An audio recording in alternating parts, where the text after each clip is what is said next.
రాష్ట్రంలో నేను కొడితే లేవకుండా కొడతా ఏదో అంటున్నాడు కదా. సో వచ్చేది మనదే ప్రభుత్వం అని ఎట్లా ఈ 1 year లోపల ఎంత మంది కాంగ్రెస్ ఎమ్మెల్యేలని తీసుకోగలుగుతామో ఆలోచిస్తున్నాడు.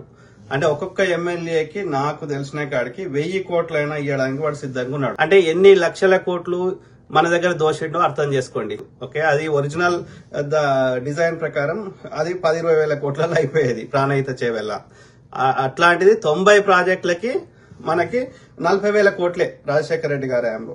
అట్లాంటిది ఒక కాళేశ్వరంకి 1,10,000 కోట్లు చేసిండు, అది గుదిబండాయి కూర్చున్నది. అంటే ఎంత దోషిండు? 50-60 వేల కోట్లు ఈజీగా దోషిండు. కాంగ్రెస్ లో ఉన్న 40 మంది ఎమ్మెల్యేలకి ఒక్కొక్కరిని 1000 కోట్లు ఇచ్చినా 4,000 కోట్లు అయితే. సో అది నథింగ్. వానికి ఒక విమానం కొనుక్కున్నాడు. మొత్తం వానికి ఆ దోషిన పైసలతోటి దేశమంతా రాజకీయం చేస్తా నేను ప్రధాని కావాలని ఆశపడ్డాడు. ఇవాళ తక్కువలో 10 మంది 12 మందిని తీసుకొని పోయి మళ్ళీ గవర్నమెంట్ ఫామ్ చేద్దాం, బీజేపీకి ఉన్న ఎమ్మెల్యేలని బీఆర్ఎస్ కున్న ఎమ్మెల్యేలను కలిపి అని పొంగులేటికి ముఖ్యమంత్రిని చేస్తా అని కేసీఆర్ హామీ ఇచ్చిండు. అందుకని పొంగులేటి ముఖ్యమంత్రి అవుతాడంట. సో ఎట్లా అవుతాడు? కాంగ్రెస్ నుండి అయితే కాడు. అంటే దే మేడ్ ఏ డీల్. ఒకటి ప్రభుత్వాన్ని నిలుపుకోవడానికి 5 ఏళ్ళు ఎమ్మెల్యేలు కావాలి. అట్లనే గ్రేటర్ పరిధిలో కాంగ్రెస్ ను బలోపేతం చేసుకోవడానికి మనకి బలమైన నాయకులు కావాలంటే ఏం చేయాలి? కేసీఆర్ చేసిన దేశం అంతా బీజేపీ చేస్తుంది. ఇలా మహారాష్ట్రలో కాంగ్రెస్ గెలిచేది, ఎందుకు గెలుస్తలేదు? కాంగ్రెస్ లో ఉన్న బలమైన నాయకులను సిబిఐ ఈడీ అని లోపలేస్తాను బెదిరించి తీసుకున్నాడు. నాయకుడు పోయిందంటే అక్కడ ఆ నాయకుడిని కాదని అక్కడి ప్రజలు గాని అక్కడి కార్యకర్తలు గాని అక్కడ వానికి పట్టున్న ప్రాంతంలో వేరే వాడు మళ్లీ నాయకుడు ఎదగడానికి చాలా టైం పడుతుంది. మధ్యప్రదేశ్ ఉంది, జ్యోతిరాజ్ సింధియా అని తీసుకున్నాక అక్కడ కాంగ్రెస్ బలహీనం అయిపోతుంది. నాయకుడు వెళ్ళిపోయినాక కొత్త నాయకుడు వచ్చి ఆ ఉన్న ఫాలోవర్స్ తన దగ్గర తిప్పుకోవడానికి చాలా టైం పడుతుంది. It's not that easy. కాబట్టి ఆ కుట్ర చేస్తున్నారు బీజేపీ బీఆర్ఎస్. సో ఆ క్రమంలో గ్రేటర్ పరిధిలో కేసీఆర్ గారు నష్టం చేసిండు. ప్రజల్ని ఏమార్చి వాట్సాప్ లలో చెత్త నింపి ఫేక్ చేసి మతం పిచ్చి లేపి కులం పిచ్చి లేపి ఇవన్నీ కాకుండా మళ్ళీ ఈ వేళలో మోసం చేస్తే ఇక ఎందుకు ఎన్నికలు? మేము పొద్దుగాలైతే నెత్తినోరు కొట్టుకొని ప్రజలకు మంచి చేయాలని ప్రజల యొక్క వాళ్ళకి వాస్తవాలు చెప్పి ఎవడు మంచి చేస్తే వానికి ఓటేయమని ఎందుకు చెప్తాం? ఇక నీ ఇష్టం అన్నట్టు ఈవీఎంలలోనే మోసం చేసినాక ఎన్నికలు ఎందుకు? కాబట్టి మేము పొద్దుగాలైతే నాకేమైనా పదవి ఇమ్మన్నారు, ఎప్పుడన్నా నాకేమన్నా 4 పైసలు ఇమ్మన్నారు ఎవరన్నా? ఎందుకు కొట్లాడుతున్నారా పొద్దుగాలు వేస్తే 10 ఏళ్ల నుంచి? అరే మంచి జరగాలరా. ఆ దేశం బాగుపడ్డది, ఈ దేశం బాగుపడ్డది, భారతదేశం. నేను చిన్నప్పుడు చదువుకునేటప్పుడు అభివృద్ధి చెందుతున్న దేశమే. నేను పెద్దగా అయినాక నేను ముసలాన్ని అవుతున్నా, నా పోరగాళ్ళు పెద్దగా అవుతున్నా, వాళ్ళు యువకులు అవుతున్నా, మళ్ళీ నా భారతదేశం అభివృద్ధి చెందుతున్న దేశం. ఎందుకైతే లేదురా? తెలివి కల్లోళ్ళు మళ్ళీ అన్ని దేశాలకు మన భారతీయులే కావాలి. డాక్టర్ కావాలంటే భారతీయుడే పోతాడు, ఇంజనీర్ కావాలంటే భారతీయుడే పోతాడు, సాఫ్ట్వేర్ ప్రపంచం అంతా.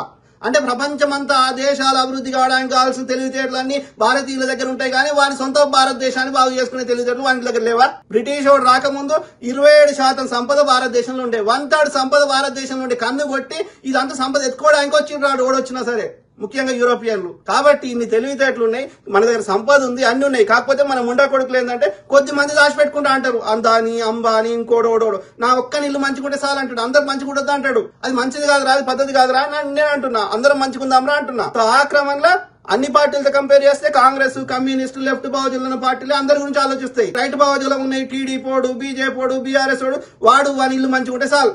ఇక పేదోడు సామాన్యుడు చచ్చిపోయినా వానికి పట్టింపు లేదు. కాంగ్రెస్ ఉండొద్దు, ప్రతిపక్షం ఉండొద్దు అంటే ఏం చేయాలి? వాడు బీజేపీ వచ్చే దగ్గర వాడు వస్తాడు మోసం చేసో ఎట్లా అట్లా. వాడు రాలేని దగ్గర అక్కడ పూర్తిగా వ్యతిరేకత ఉన్న దగ్గర కాంగ్రెస్ ను వ్యతిరేకించేటువంటి పెడతాడు. అట్లా అనేసి కాంగ్రెస్ ఉండొద్దు. ఎందుకు కాంగ్రెస్ ఉండొద్దు? కాంగ్రెస్ ఉంటే వానికి ఎప్పుడైనా థ్రెట్. రెండోది ఏంది? కాంగ్రెస్ అక్కడ అధికారం ఉంటే, అక్కడ పైసలు ఉంటే, ఆ కాంగ్రెస్ కేంద్రంలో ఉన్నటువంటి కాంగ్రెస్ కేంద్రంలో ఉన్న పార్టీకి ఇంతో కొంత ఫండ్స్ పోతాయి. కాంగ్రెస్ పోటీ చేసే సత్తా ఉంటది. కాబట్టి కాంగ్రెస్ దగ్గర పైసలు ఉండొద్దు. కాంగ్రెస్ అన్ని విధాలు పోవాలి. పోతే ఈ భూమి ఉన్నంత కాలం వాడే పరిపాలించుకుంటాడు. నువ్వు గెలిచేది ఉంటే నేను ఇది చేసినా, నేను కాళేశ్వరం కట్టినా, నేను నాగార్జున సాగర్ కట్టినా, కాంగ్రెస్ వాడు ఎట్లా చెప్పుకుంటుండో చెప్పుకోరా మోడీ. నేను ఇది కట్టినా అని చెప్పుకో. దమ్ము లేదా? మేము ట్యాక్సీలు కడుతున్నాం, మా ట్యాక్సీలకు లెక్క చెప్పు, ఏం చేసినావు గది లెక్క అడుగుతాం. గానీ అంటే ఉండొద్దా ఇక ప్రతిపక్షాలు ఉండొద్దా? నువ్వు కాంగ్రెస్ వాడు పరిపాలించడం నువ్వు ప్రశ్నించలేదా? డాలర్ రూపాయి పడిపోతుంది ఎక్రియలేదా? మూగ ప్రధానమంత్రిని ఎక్రియలేదా? ధరలు పెరుగుతున్నాయని ధర్నాలు చేయలేదా? సిలిండర్ నెత్తి మీద కట్టుకొని తిరగలేదా? అంటే కాంగ్రెస్ ప్రభుత్వం ఏమో చేయనిస్తుంది, నువ్వేమో నీ అంత చేస్తావు. ఇబ్బంది పెడతా అంటే 100 పైసలు లేకుండా చేస్తా, వాడిని పర్సనల్ ఇబ్బంది పెడతా, వాడిని జైల్లో పెడతా, వీళ్ళని ప్రశ్నిస్తే విలేకరణ పెడతా. ఎంతమందిని చంపుతావురా? హిందువులను చంపుతావు, ముస్లింలను చంపుతావు. ఆ బ్రిటిష్ వాడు పెట్టిపోయిండు హిందూ ముస్లింలు కొట్లాడుతూ ఇద్దరు అని చెప్పి బెంగాల్ విభజించి ఈస్ట్ బెంగాల్ వెస్ట్ బెంగాల్ చేసి హిందూ ముస్లిం మధ్యలో కొట్లాడ 1905లో స్టార్ట్ చేసింది బ్రిటిష్ వాడు. ఆడు పెట్టిన సిద్ధాంతాన్ని బ్రిటిష్ వాడు బూట్లు నాకినోడు, వాని సంఖ నాకినోడు, వానికి అన్ని రకాలుగా సేవ చేసిన ఒక్క బీజేపీ స్వతంత్ర ఉద్యమంలో పాల్గొనేది ఒక ఫోటో గానీ వీడియో గానీ మార్పింగ్ లేకుండా చూపెట్టండి నాకు. పాల్గొంటూ అందరు ఉద్యమం చేస్తే గాంధీ, నెహ్రూ, పటేల్ గారు, సుభాష్ చంద్రబోస్ గారు, భగత్ సింగ్ గారు వీళ్ళందరినీ పెట్టి రావణాసురు ఫోటో తీసి నాథురామ్ గాడ్సే గాడు దేశభక్తులంట, కాంగ్రెస్ వాడు అంటే దేశం చెడగొట్టిండంట.